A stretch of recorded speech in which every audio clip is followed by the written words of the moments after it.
Take a look outside. Yep, that's what you're waking up to today. You know what? And this is the fourth of a string of days where we're waking up with cloudy skies and rain popping in and out. And Ted, yeah, I'm all for having it a couple days in a row. You know what? We got a holiday weekend coming up. As long as we're going to be clear for the weekend, I can handle 4 days in a row. Get it while you're in the office. Yeah. You know?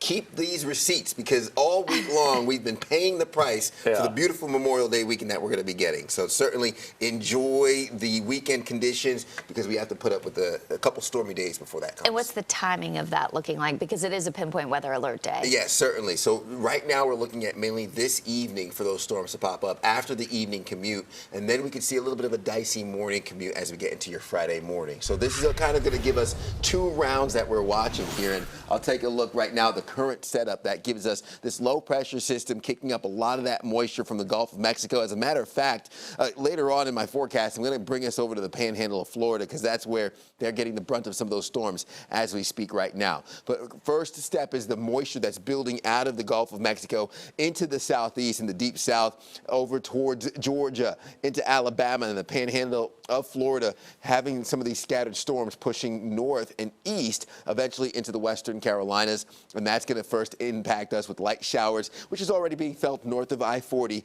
and eventually the heavy downpours and storms which arrive late in the day. So walking you through it, we keep most of those rain chances west of I-77 for the first half of the day. This is 1 o'clock on Thursday. You notice the heavy downpours indicated by the yellow and the orange pushing east and then setting up shop right around the I-77 and I-40 corridor by 9 o'clock this evening. So that's the first round of some heavy downpours and storms I think that we can get that last into the overnight hours. But this is a look at 5:45 in the morning for your Friday, where we have that second line of storms ahead of the approaching cold front that passes through, giving us a bit of a dicey morning commute. By 11 a.m., you're starting to taper off and clear up, giving us some pockets of sunshine for Friday, with most of those storms impacting Raleigh and heading towards the Outer Banks as we see some of the back-end moisture here for the higher elevations into your Friday afternoon.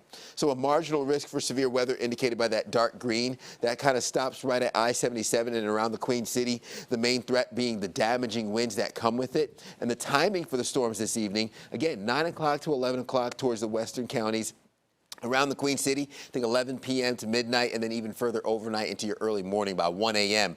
Those showers and storms push east. We could see anything between an inch to an inch and a half. I think the miles are overdoing the rain totals a little bit. I do expect a lot of rain from this, so an abundant amount of moisture could lead to some flood concerns. Winds are coming out of the east right now at 7 miles per hour. Temperatures in the mid-60s. Will be peaking in the upper 70s to near 80 degrees later on today. And by Sunday, you're looking at sunny conditions, a lot warmer with highs getting into the upper 80s. You're looking at 85 degrees with dry conditions for your Coca-Cola 600.